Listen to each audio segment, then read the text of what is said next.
So So Good Coffee Company kita mulainya sih officially kantornya ya baru ada tahun ini Januari 2020.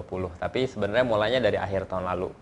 Jadi saya buatnya setelah ikutan World Barista Championship, terus pengen bikin company yang bantuin apa ya, improving coffee industry di Indonesia gitu. Gimana caranya kita bisa bantu naikin standar industri kopi Indonesia. Karena kan belakangan industri kopi lagi naik banget nih.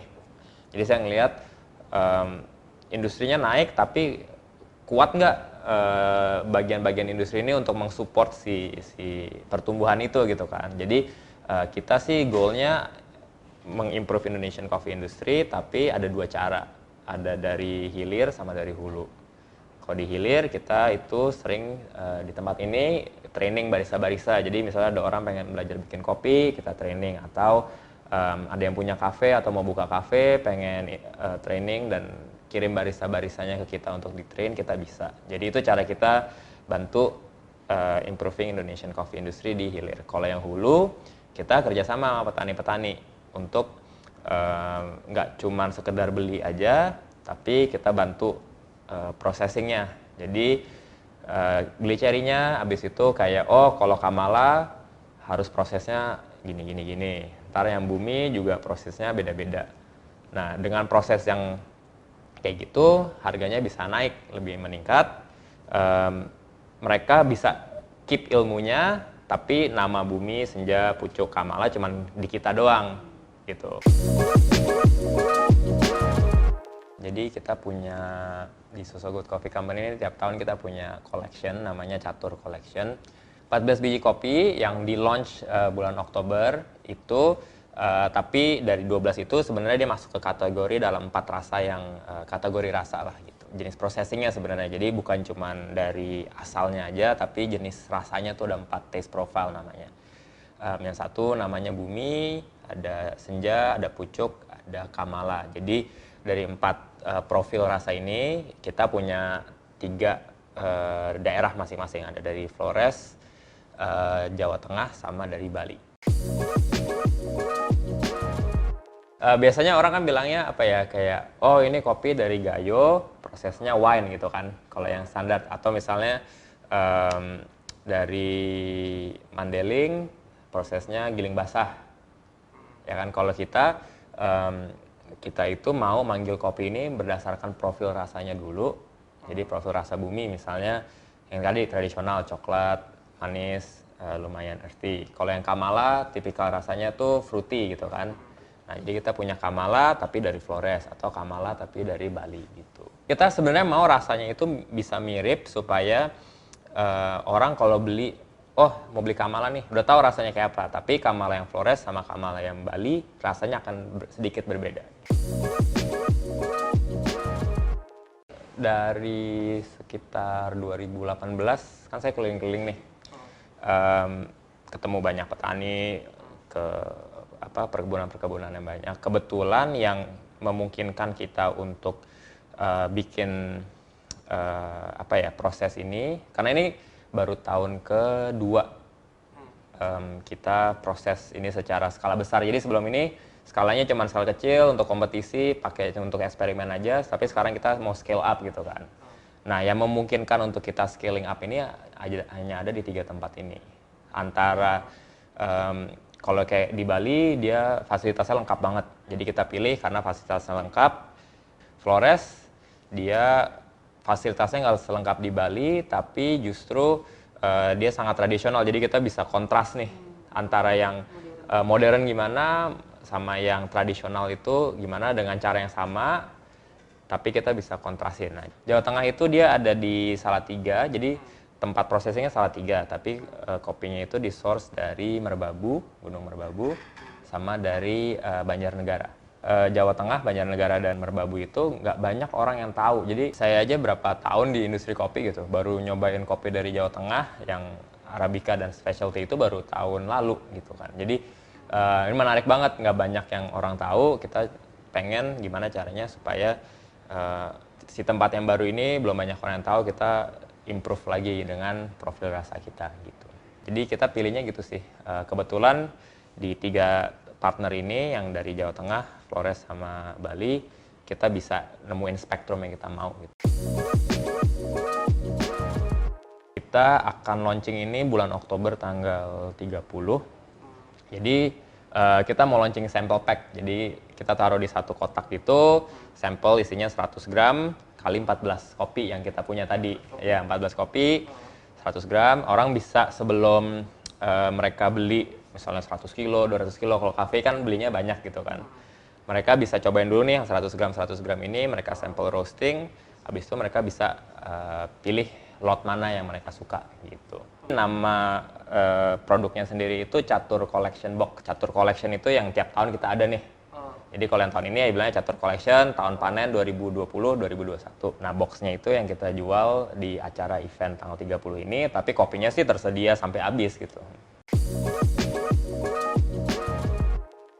Kenapa? Karena waktu saya lagi nyari-nyari namanya, kebetulan sebelum dia namain gitu kan, saya mikir-mikir nih kira-kira ada profil rasa apa aja yang saya mau. Kebetulan nemunya 4, terus pas nyari nama apa ya 4 gitu kan, ya udah yang Indonesia banget ya catur gitu kan. Catur kan itu kalau saya benar ya itu maksudnya dari bahasa Sanskerta artinya 4 gitu. Jadi ya udah daripada pakai, walaupun brandingnya kita banyakkan pakai bahasa Inggris, tapi saya mau si produknya ini dikenal dengan nama-nama bahasa Indonesia. Makanya kan kayak catur itu artinya 4, bumi ya artinya tanah gitu kan. Terus senja ya artinya senja, pucuk itu pucuk daun teh, kamala itu bahasa Sanskerta yang artinya warna pink. Warna ini nih. Oh, warna pink. Ya.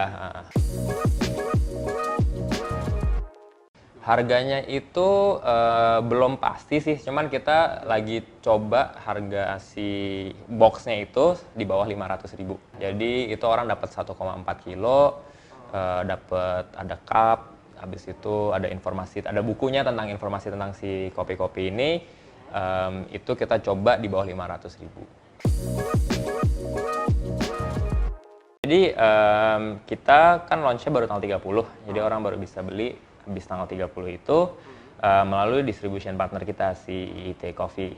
Mestinya sih dari marketplace online ada sih ntar kita ada di marketplace online, dan kita bakal di live event ini kita bakal nyobain bareng-bareng sebenarnya. Jadi orang-orang yang bisa daftar dulu, tergantung peraturan PSBB gimana, kita mau antara mereka bisa datang ke sini terus nyobain kopinya bareng-bareng. Atau kalau misalnya peraturan PSBB-nya belum dilonggarkan, kita akan kirim kopi yang udah diseduh ke mereka supaya bisa tetap minum bareng-bareng. Tahun ini adalah tahun pertama kita jual dalam quantity di atas ratusan kilo doang. Jadi ada dari 14 kopi itu ada 7 ton gitu kan. Tujuannya 7 tonnya habis gitu kan. Tapi sebenarnya tujuan yang lebih besar lagi gimana caranya supaya kita bisa tiap tahun ini nambah banyak volumenya supaya kita bisa bantuin teman-teman petani kita yang jadi partner gitu kan, karena semakin banyak orang beli si Catur Collection ini ya order kita ke petani kan semakin banyak, karena si Catur Collection ini walaupun nggak mahal-mahal banget tapi dia lebih mahal dari typical Indonesian coffee biasanya lah. Kenapa lebih mahal? Karena kan prosesnya khusus apa segala macam, jadi uang ini nggak cuma masuk ke kita doang, tapi kita masuk ke petaninya juga. Kayak kita kalau beli cherry harganya lebih mahal dibanding kalau untuk diproses biasa gitu. Jadi kopi ini tahun lalu cuma tersedia buat saya aja, karena dikit cuman 400 kilo apa berapa gitu. Jadi kita pakai dulu, setelah selesai pakai kompetisi baru dijual ke general public. Tapi tahun ini si Kamala ini dari Flores aja udah ada berapa ton gitu. Jadi semua orang bisa dapetin kopi dengan kualitas yang menang kejuaraan tapi lebih accessible ke semua orang gitu. Jadi kenapa mahal ya? Satu karena enak udah pasti, kedua prosesnya khusus, dan apa ya? Ya butuh lebih butuh lebih banyak care lah untuk si produknya sendiri. Dan ke petaninya pun kita juga kan kalau cherry itu rebut-rebutan nih, ke petani gitu kan. Kalau mau cherry-nya yang lebih bagus supaya hasil produknya bagus ya bayarnya harus lebih mahal gitu ya. Ya mau nggak mau kita juga harus me-reward si petani ini dengan harga yang lebih bagus supaya kita dapat cherry yang oke untuk jadi kopi yang lebih enak lah gitu. Pricing structure kita ya, yang paling economical itu Bumi, karena dia yang paling rasanya paling standar. Habis itu gradually naik ke Kamala paling mahal. Tengah-tengahnya si Pucuk dan Senja ini. Ada beberapa tempat kalau dia susah logistiknya lebih mahal, kalau logistiknya lebih gampang biasanya lebih murah. Karena yang mahal itu transportnya biasanya. Yang kita bilang mahal pun itu di bawah 250.000 per kilo green beans. Secara comparison sih biasanya kalau Indonesian beans itu antara, kalau yang specialty ya, antara sekitar 140 sampai ada yang 400.000. Jadi kita di tengah-tengah lah, 200 sampai 250.000 itu sangat affordable untuk beans sekualitas sebagus ini gitu.